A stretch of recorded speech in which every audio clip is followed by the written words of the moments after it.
Fala aí, galera, aqui quem fala é o professor Rosante. A gente está aqui hoje para falar de um assunto muito importante, que são os anos iniciais da República Brasileira. República essa proclamada lá em 1889 e que vai se estender até os dias de hoje. É a terceira e última fase da história do Brasil, a primeira sendo a colônia, a segunda o Império e a última a República.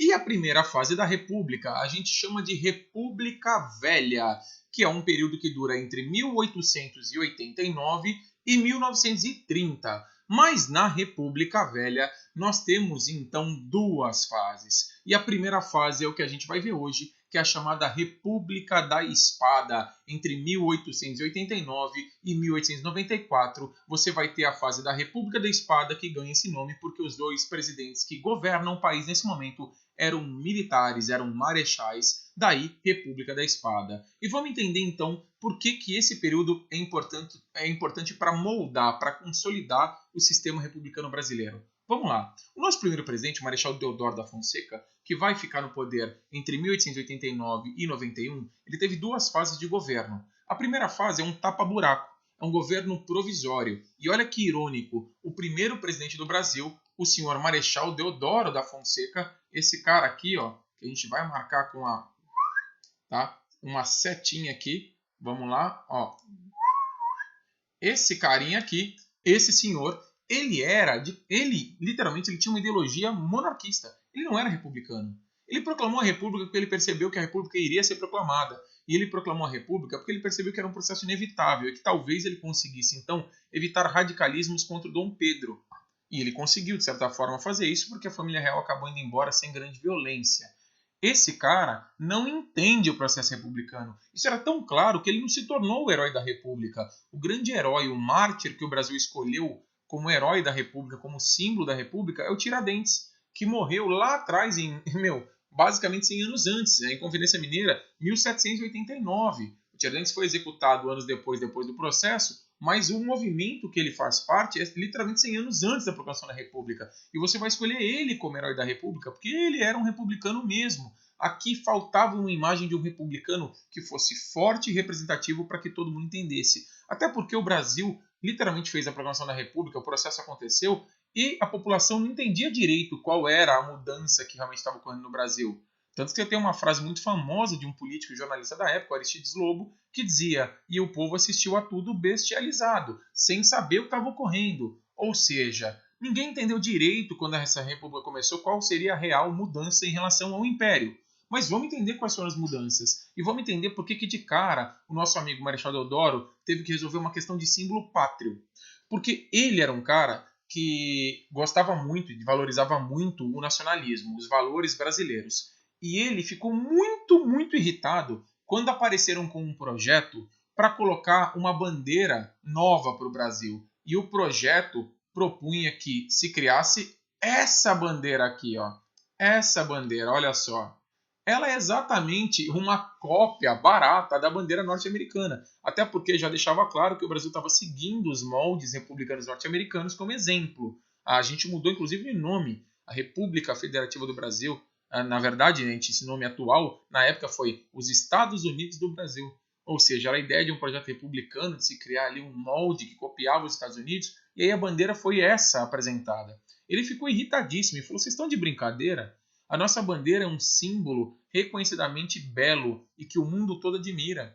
De jeito nenhum.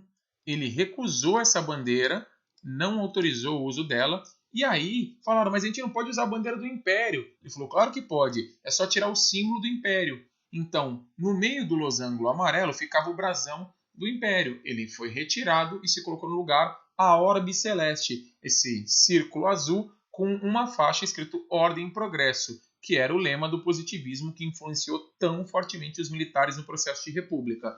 E as estrelas aí, e isso é muito bonito na bandeira brasileira, porque quando você olha para a bandeira do Brasil, você olha o passado, porque o céu que está retratado aí na nossa bandeira é exatamente o céu da noite do Rio de Janeiro, no dia da proclamação da República. Lá na capital, Rio de Janeiro, à noite tinha esse céu, e foi esse céu retratado na nossa bandeira. Então isso é muito poético mesmo. Ele manteve a bandeira com essa modificação e aí a bandeira que a gente usa até hoje está aí pronta. Outra coisa que ele tinha que resolver, ainda no governo provisório, e o governo é provisório porque ele não tem Constituição ainda. Se não tem Constituição, não dá para ser um governo permanente. Enquanto a Constituição vai ser feita, ele está ali num tapa-buraco. Só que ele tem que resolver a questão econômica do Brasil. Então o que ele faz para resolver as questões econômicas? Ele vai tentar criar um projeto para desenvolver rapidamente a indústria, que já tinha se provado no mundo todo o grande projeto de futuro econômico para qualquer nação. E o Brasil, um país extremamente atrasado nesse processo, ainda muito agrário e latifundiário, tentava acelerar essa busca pela indústria. E aí foi criado um projeto que ganhou o nome de encilhamento, que começou em 1890 e que acabou sendo um grande fracasso, estourando os cofres públicos. Vou te explicar por quê. O ministro da Fazenda na época, o Rui Barbosa, era um cara que literalmente queria fazer com que o processo acelerado fosse concretizado em pouquíssimo tempo. Então o que ele fez? Assim, não adianta nada gerar a indústria e elas quebrarem, eu tenho que consolidar esse processo. Então ele arriscou muito. Ele criou um processo de rápida industrialização baseado em empréstimo de dinheiro para as pessoas que quisessem investir. Ou seja, foi um processo de rápida industrialização, aqui ó, rápida industrialização, só que emprestando dinheiro. Só que para emprestar dinheiro, o governo tem que ter dinheiro. E o governo não tinha muito dinheiro nesse momento. Então o que ele fez? Ele emitiu moeda sem lastro. Presta atenção, ele emitiu moeda sem lastro. Não pôs lastro na moeda aqui, ó. Sem lastro. Quando ele emite moeda sem lastro, qual é o grande problema de emitir moeda sem lastro? Ah, professor, não sei. A moeda não tem valor. O que dá valor à moeda, o que faz o papel que está na sua carteira ter aquele valor é que existe um lastro garantindo que aquilo vale aquilo. Senão é só um pedaço de papel. Ele emite moeda sem lastro e põe para circular. Só que olha o projeto dele. A gente vai pôr essa moeda em circulação, as pessoas vão pegar o dinheiro, vão usar para abrir empresas, porque os bancos que vão emprestar esse dinheiro vão ter ordem de facilitar os empréstimos, eles vão colocar empréstimos com juros baixos e longo prazo, as pessoas vão pegar o dinheiro, vão desenvolver a indústria, essa indústria vai se solidificar, vai voltar em ganhos econômicos e impostos para o governo, e aí o governo cobre a falta de lastro que ele tem. Então era um projeto ousado, arriscado, mas possível. Só que a onda de empréstimos acabou gerando um boato que era muito fácil conseguir dinheiro nos bancos. E muita gente foi aos bancos para conseguir dinheiro sem ter projeto nenhum, simplesmente para pegar dinheiro. E foi o que acabou acontecendo. Um monte de gente foi para os bancos para pegar dinheiro com qualquer projetinho meia boca feito num papel e conseguir esse empréstimo. Só que em vez de gastar abrindo empresa, essas pessoas iam fazer o quê? Gastar o dinheiro com custo pessoal, ou seja, viagens, roupas, bons restaurantes, lazer, experiências, coisas que você não tem como depois retomar e que não geram um retorno financeiro. Portanto, o empréstimo que você pegou não vai ter como ser pago. E se você não tiver nada no seu nome, não tem o que ser tomado. Os bancos, com o passar do tempo, vão começar a tomar calote, o que vai fazer com que os bancos cortem o crédito para quem queria realmente investir em indústria. Para piorar, um monte de gente com dinheiro na mão, o custo de vida subiu muito. As coisas ficaram muito mais caras, o que gerou um processo inflacionário e uma alta no custo de vida. Só que quando o dinheiro das pessoas acaba e elas não investiram em nada, então o dinheiro não vai retornar, elas não têm mais dinheiro. E aí, meu amigo, não conseguem pagar banco e vão gerar um processo negativo para a economia, porque o preço que subiu não vai cair. E aí, quem realmente investiu nas indústrias e tentou aproveitar um aumento de incentivo, acaba quebrando, porque você aproveita aquela onda que vem de consumismo, mas quando o dinheiro das pessoas acaba, você não tem mercado. E você vai ser obrigado a entregar sua empresa para os bancos como forma de pagamento, isso se os bancos quiserem, se eles aceitarem. Muitos vão falir antes disso. Daí, meu amigo, foi um grande fracasso e uma desgraça para a economia nacional, tanto que a nossa economia acabou sendo necessário que o Brasil pegasse empréstimos externos para socorrer os cofres públicos e cobrir a falta de lastro. Empréstimos esses que o Brasil depois vai ter que renegociar para tentar alongar o perfil da dívida, o prazo de pagamento. Tudo bem? Beleza? E aí é óbvio que mesmo Deodoro não sendo economista, não sendo responsável por isso, essa bomba cai em cima dele. E isso só ficou um pouco mais ameno porque saiu a Constituição. E a gente no Brasil vive meio que de fofoca nova, né? O papo antigo fica esquecido, tem uma coisa nova, que é a Constituição. Saiu o projeto constitucional brasileiro, o primeiro projeto constitucional da República, a segunda Constituição do Brasil. A primeira e única que a gente tinha era de 1824, da época do Império. Essa passa a não valer mais e agora a gente tem uma nova Constituição, a Constituição de 1891, que foi promulgada, ou seja, ela não foi imposta, ela não foi feita na marra, ela foi promulgada, passou pelo Congresso bonitinho, foi discutida e foi colocada em circulação, ou seja, ela foi decretada, ela foi colocada em prática, em vigor, pela assinatura do presidente. E essa Constituição promulgada trazia algumas características. Por exemplo, o sistema que ia ser seguido era o sistema presidencialista. E isso, sem discussão, o Brasil não queria um parlamentarismo, queria o presidencialismo. Ótimo, com um mandato de 4 anos para o presidente que ia ser eleito. Tudo bem, até aí, nenhum problema, estamos copiando o modelo norte-americano. Com divisão de 3 poderes, executivo, legislativo e judiciário, e aí morria na história do Brasil aquele poder famoso na época do Império, o poder moderador, que deixava de existir. A gente estabelecia o voto aberto, ou seja, o voto não era secreto, você tinha que ir até uma sala anunciar o seu voto, como era na época do Império, mas não era mais um voto censitário. Agora o critério de voto era literalmente para homens com mais de 21 anos e alfabetizados. Qualquer um que cumprisse esses critérios poderia votar. Qual era a justificativa para a exclusão da mulher do voto? Eles alegavam que, como o voto era aberto e a mulher estava sujeita à autoridade do pai ou do marido, as mulheres ficariam expostas se elas votassem, porque o pai e o marido poderiam oprimir e fraudar as eleições. Claro, nunca existiu fraude na eleição brasileira na República Velha. Imagina, isso nem existia, né? Mas essa era a argumentação para se tirar a mulher do processo eleitoral. E militares de baixa patente e padres também não podiam votar, justamente porque eles estavam sujeitos a autoridades dos superiores, os padres dos bispos, cardeais, e os militares de baixa patente dos seus oficiais, então eles também ficariam expostos a castigos. E aí esses também não podiam votar. Tudo bem? Beleza? Se estabeleceu também que o Brasil seria um regime federalista, ou seja, que a gente deixaria cada estado criar suas leis, coisa que no fundo, nunca funcionou muito bem no Brasil, porque a tradição de poder centralista do Brasil é muito forte e o federalismo no Brasil funciona muito pouco. E se estabeleceu o Estado laico, ou seja, igreja e Estado não têm mais vínculo oficial, o que significa que não existe mais obrigatoriedade de casamento na igreja, de batizado ou de morte. Quem passa a ter direito a registrar as pessoas no registro civil são os cartórios que estão submissos ao governo. E aí você passa a ter o nascimento, o casamento e o óbito registrado pelo cartório. A igreja perdeu o controle dos cemitérios, perdeu o controle do nascimento, e a igreja perde dinheiro com isso. Deixou uma série de padres muito chateados por conta disso. Mas aí a Constituição aprovada, você vai ter que ter, literalmente nesse momento, a mudança de governo. Porque já não é mais um governo provisório, agora tem Constituição e a gente pode ter uma eleição. E na eleição, o que vai estar acontecendo nessa eleição? Vamos ver aí o que vai estar acontecendo. Nessa eleição, você vai ter o Marechal Deodoro vencendo a eleição e se tornando o primeiro presidente eleito no Brasil na República. Mas olha que dor de cabeça que foi essa eleição. Tá? Ele concorreu contra um cara que era o queridinho dos Barões do Café, do pessoal do PRP, do Partido Republicano Paulista, tá? Um cara chamado Prudente de Moraes. E o Prudente de Moraes iria ganhar, porque dizia a Constituição que a primeira eleição, por um dispositivo especial, tá? A primeira eleição seria feita de forma especial. O primeiro presidente não seria eleito pelo voto do povo, e sim pela escolha do Congresso, mas era só o primeiro, para mostrar como que era. E aí o Congresso ia acabar escolhendo o Prudente de Moraes, que era o favorito. Só que os militares deram uma pressionada. No dia da votação, houve invasão de militares no Congresso, pressionando muitos deputados a votarem a favor do Marechal Deodoro, que acabou ganhando.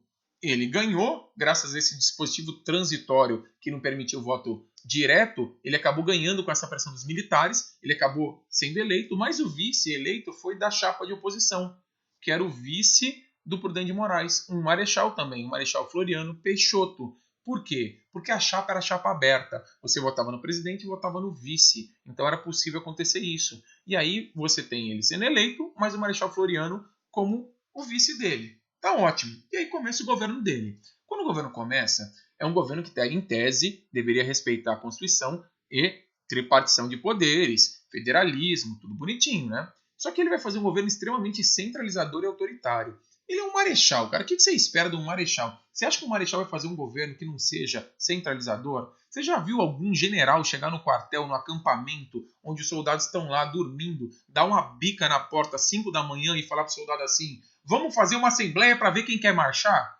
Isso não existe no quartel. No quartel, quem tem patente superior manda e quem está embaixo obedece. E foi exatamente isso que aconteceu. Ele achava que ele estava governando um grande contingente militar. E isso foi um problema, porque o Congresso nunca aceitou esse tipo de posição dele.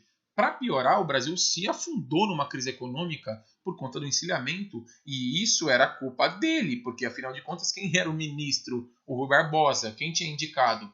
Ele, portanto, ele era culpado por tabela da crise econômica. E aí ele começou a ter uma oposição muito forte do Congresso ao governo dele. Ele não conseguia governar com tranquilidade. Resultado, ele falou que era impossível fazer o Brasil avançar com aquele Congresso. E ele decidiu dissolver o Congresso, ele decidiu fechar o Congresso e decretar estado de sítio. Foi uma dor de cabeça sem tamanho.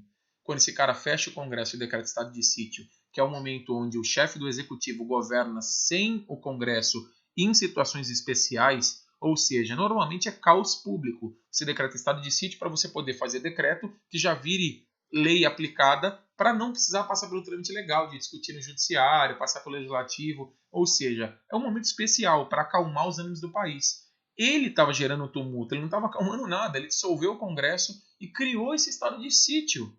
E aí, meu amigo, houve uma revolta da Marinha, porque os deputados muito chateados com esse fechamento do Congresso, eles vão até os oficiais da Marinha, a alta cúpula da Marinha, os almirantes, e vão falar assim: vocês repararam que ninguém respeita a Marinha?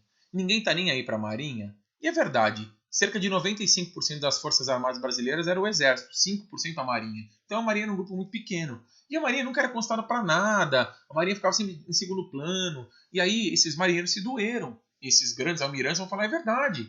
Pô, ele não pode dissolver o Congresso sem perguntar para a gente o que a gente acha. E aí, um contra-almirante chamado Custódio de Mello, esse cara vai organizar uma revolta com os navios da Marinha.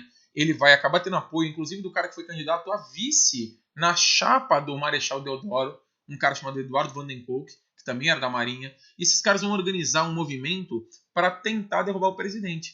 Olha só que cena. Cara, se você acha a história do Brasil errada, ruim, chata, você está estudando, de um jeito ruim, errado. A história do Brasil é animal, velho.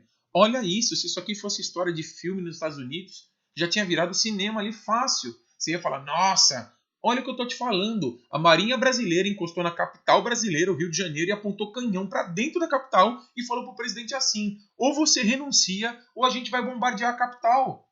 Ou você sai, ou a gente tira na marra. E aí o Deodoro simplesmente acreditou que não valia a pena brigar por uma coisa que ele nem acreditava mesmo, que era a república. Ele falou: quer saber? Vocês estão achando que o problema sou eu? É isso? Tudo bem, eu saio. E aí o Deodoro renunciou. Se ele renuncia, quem tem que assumir? O vice. Quem era o vice? O nosso amigo, o Marechal Floriano Peixoto. Só que o Marechal Floriano Peixoto ele vai ganhar um apelido. Ele é chamado de o Marechal de Ferro. Por que você acha que ele é chamado de Marechal de Ferro? Meu amigo, esse cara aí, ó, o nosso amigo Marechal Floriano Peixoto, esse bonitinho aqui, ó, tá? Vou colocar a setinha nele aqui, ó. Esse cara, ele não tava pra brincadeira, não. Ele assumiu e ele sabia o que o Deodoro tinha sofrido, porque ele foi o vice. Então ele assumiu e a primeira coisa que ele fez foi abrir o Congresso. Vamos abrir o Congresso, acaba esse estado de sítio, tá? Vamos abrir o Congresso. Olha só que burro. Esqueci de colocar aqui um R, tá? Ignore e coloca aqui um R de governo, tá? R aqui de governo. Isso, ó, governo. Beleza? E esse cara, ele vai no governo dele estabelecer uma aliança com o Congresso. Ele vai falar assim, ó, não tem por que fechar o Congresso, vamos abrir o Congresso e vamos colocar aí, tá, o fim do estado de sítio, não precisa mais. Oh, ótimo, olha que cara legal, ele vai seguir a Constituição. E aí ele criou medidas para incentivar a indústria a crescer e tentar anular os efeitos do encilhamento, indústrias que o Brasil precisava muito e que na época a gente não tinha dinheiro. Então ele deu uma série de incentivos à importação de maquinário para facilitar o processo de abertura de indústria e ver se incentivava a vinda de capital estrangeiro, de algum tipo de processo que melhorasse o crescimento industrial brasileiro. Ele tomou medidas muito populares também. Ele criou uma tabela de preços para alimentos e aluguel. Então ele tabelou o preço de comida e casa, o que ajuda muito a população mais pobre. E aí foi um negócio que você fala assim, pô, professor, mó legal isso aí, né? Meu cara mandou bem. O cara foi bem nessa, não foi? Tecnicamente sim, né? O cara tá ajudando aí todo mundo. Foi um negócio muito legal. Então você vai falar assim, pô, professor, show de bola. Show. Só que ele era obrigado pela Constituição a convocar eleições. Por quê? Porque dizia a nossa Constituição, pelo artigo 42, que o vice-presidente só poderia assumir o mandato e terminar o mandato se o presidente eleito cumprisse apenas menos até a metade do mandato. Se ele cumprisse menos, ou seja, 4 anos de mandato, se o presidente eleito cumprisse menos do que 2 anos, o vice tinha que assumir e convocar eleições. Ele podia até ser candidato, não tinha problema, mas ele tinha que convocar eleições. E o Marechal Floriano sempre falou que ele era legalista, que ele ia seguir a lei estritamente. Então ele deveria convocar eleições. Só que ele interpretou o artigo 42 diferente, porque ele vai falar o seguinte: eu não vou convocar eleição, porque esse artigo vale para quem foi eleito como a Constituição diz. Eu fui eleito, assim como o Marechal Deodoro, ele eleito e eu vice, por um dispositivo transitório, ou seja, a gente foi eleito por uma regra especial. E sendo assim, a gente vai terminar o mandato porque o nosso mandato é especial. Ele renunciou, eu vou terminar o mandato. Muitos dos caras mais próximos a ele falam que não era uma jogada para ele continuar no poder, que ele queria fazer uma carreira política. Apesar de ter criado uma série de fãs que criaram uma linha política chamada florianismo, ele não era um cara que desejava se perpetuar no poder. Tanto que os mais próximos dele diziam que o processo que ele entendia é que se ele renunciasse a isso, se ele renunciasse ou chamasse a eleição e tivesse um novo presidente, você ia ter um novo presidente em 91. E a proclamação da República foi em 89. Então o Brasil teria, na verdade, 3 presidentes em 3 anos. E aí ia parecer bagunça isso. E ele falou, eu não posso chamar uma eleição agora. A gente tem que, literalmente, reafirmar a ideia da República como um sistema organizado para evitar que os monarquistas desejem a volta da monarquia. A gente precisa ficar aí com um governo sólido. Não dá para ficar trocando presidente toda hora. E no que ele fez isso, meu amigão, ele perdeu o apoio de boa parte do Congresso, que vai olhar para ele e falar assim, quer se perpetuar no poder, né? Quer ficar no poder, não vai convocar eleição. E aí rolou um manifesto de generais. 13 generais fizeram um manifesto e mandaram para ele falando que ele tinha que fazer as eleições. O que ele fez? Ele reprimiu os generais. Olha, general, hein? Ele reprimiu os generais, inclusive mandando prender parte desses caras. E aí, meu amigo, acabou estourando uma segunda revolta. A segunda revolta da Armada. Lá foi a Marinha de novo alegar que ia salvar o Brasil de um possível ditador, um cara autoritário. E a Marinha literalmente vai colocar os barcos no litoral, os mesmos almirantes vão estar envolvidos, vão colocar os navios no litoral, na Armada ali no Rio de Janeiro, apontar canhão para dentro da cidade e falar assim, renuncia, senão a gente bombardeia. Você não quer convocar a eleição? Então sai. E aí o que ele falou? Bombardeia. Quero ver se vocês vão bombardear mesmo. Ele enfrentou a revolta e não teve ideia de vou sair, vou ficar com medo. Não. Ele enfrentou. Ele decretou o estado de sítio e por meio de decretos dele diretos, o Brasil passou a ter um confronto entre as tropas do governo e os rebeldes aí da Marinha. Ele colocou os caras para atirar no forte. Olha só, meu amigo, os caras foram atirar no forte de Copacabana contra a Marinha que estava no mar. Aqui, ó. Olha só esses caras aqui, ó. Aqui, ó. Olha os caras lá. Aliás, foi a última vez que o Forte de Copacabana foi usado. Os caras atirando na Marinha que estava no meio do mar. O negócio foi terrível. E ele enfrentou os caras. Só que, professor, não dá para você ficar atirando em terra no cara que está no mar e o cara no mar atirando em você. Nem vai, nem vem. Por isso que ele mandou comprar navios de guerra velhos da Inglaterra e dos Estados Unidos, que eram sucatas britânicas e americanas, mas que pra gente era excepcional. Porque nossa Marinha era muito atrasada. Militarmente falando, em tecnologia, a gente estava muito atrasado. E a gente compra a sucata dos ingleses e americanos, mas que pra gente era muito, muito superior à nossa marinha. E ele põe esses caras pra botar a marinha para correr. E ele colocou essa marinha comprada em cima da nossa marinha, que fugiu. Fugiu para o sul, em direção ao sul, buscando ali uma forma de se reorganizar e tentar um melhor ataque ao governo. Só que na mesma época que está rolando essa segunda revolta da Armada, na mão dele, lá no Rio de Janeiro, estoura lá no sul uma revolução chamada Revolução Federalista. Tá? E essa Revolução Federalista lá no Sul, de 93 a 95, ela vai estourar por uma questão local, como diz o nome, federalista, né? Autonomia do Estado. Acontece que o Rio Grande do Sul vai ter esse problema por quê? Por que estoura esse tumulto lá no Rio Grande do Sul? Porque os caras lá no Rio Grande do Sul tinham o direito de reeleger o governador do estado infinitamente. As leis gaúchas permitiam que o cara fosse eleito infinitamente. E aí tinha um cara chamado Júlio de Castilho, que abusava da máquina do Estado e acabava se reelegendo infinitamente. E ele tinha apoio das tropas do governo, óbvio, né? Ele é o governador que está se reelegendo.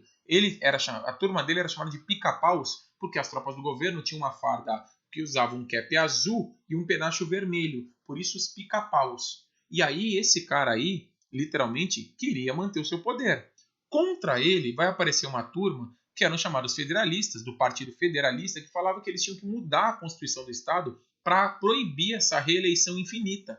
E esses caras contavam com o apoio de muitos uruguaios que vinham da fronteira como mercenários que iam lutar por eles. Daí o apelido que eles ganharam, Maragatos, justamente porque era uma expressão no sul que se referia a estrangeiro. A violência foi tamanha ali na região que você teve mais de 10 mil decapitados. Presta atenção, estou falando morto. Decapitado. Os lados faziam barbaridade um com o outro. Os pica-paus decapitavam os maragatos que devolviam decapitando. A gente está num país católico, onde para você enterrar o corpo você precisa da cabeça. Olha as barbaridades, isso é quase uma guerra medieval. O negócio saiu do controle. E aí o governo federal teve que interferir. Claro que o governo federal vai interferir a favor do governador local. E aí os rebeldes ficam muito irritados, alegando que o Floriano Peixoto estava ajudando Júlio de Castilho a se perpetuar no poder. Então esses rebeldes decidem marchar para o Rio de Janeiro. Eles decidem então marchar para o Rio de Janeiro, aqui ó, marchar para o Rio de Janeiro para derrubar o Floriano. E aí nesse movimento que eles vêm subindo do Rio Grande do Sul rumo ao Rio e a Marinha vinha descendo, eles acabaram se encontrando em Desterro, que era uma ilha no litoral de Santa Catarina. E usaram o Desterro como base para articular um movimento conjunto e tentar enfrentar o Floriano. O Floriano olhou aquilo e falou assim: que lindo! Vocês se juntaram! Que bom! Que agora eu vou bater em todo mundo junto! E ele simplesmente enfrentou as duas revoltas no mesmo lugar, destruindo a Ilha do Desterro, que depois de destruída foi reconstruída e ganhou um novo nome, Florianópolis. A capital de Santa Catarina, Florianópolis, era a antiga Ilha do Desterro, que o Marechal Floriano bombardeou e destruiu os rebeldes. Ele acaba com essas duas revoltas, ele acaba com a revolta da Armada e a Federalista. Na verdade, a Federalista ainda teve reflexos no próximo presidente, mas já estava basicamente encerrada na mão do Floriano, e ele consegue terminar o governo ali no final de 1894. O governo sempre encerrava em novembro, o próximo presidente tomava posse em 15 de novembro, o Marechal acaba ganhando um apelido, o Marechal de Ferro, porque ele enfrentou as duas revoltas e acabou com elas. Ele também tem um outro apelido que é o Consolidador da República, justamente porque ele conseguiu consolidar o processo republicano. Mas, aqui você tem que entender o seguinte: todo mundo achava que ele ia ser candidato à presidência, e ele podia. Apesar de não ter reeleição no Brasil, ele podia porque ele foi eleito a vice e chegou à presidência por um acaso. Então ele poderia ser candidato, mas ele não quis. Ele não quis ser candidato e a eleição acabou caindo na mão de um cara que já era para ter sido eleito lá na primeira eleição, o representante do PRP, o cara que era o ídolo dos Barões do Café, um cara chamado Prudente de Moraes. Está acabando aí a República da Espada e está começando aí o que a gente vai chamar de República Oligárquica ou República do Café com Leite. Mas isso aí é um papo para um outro encontro, beleza? Espero ter sido claro com vocês. Um grande abraço. Até mais.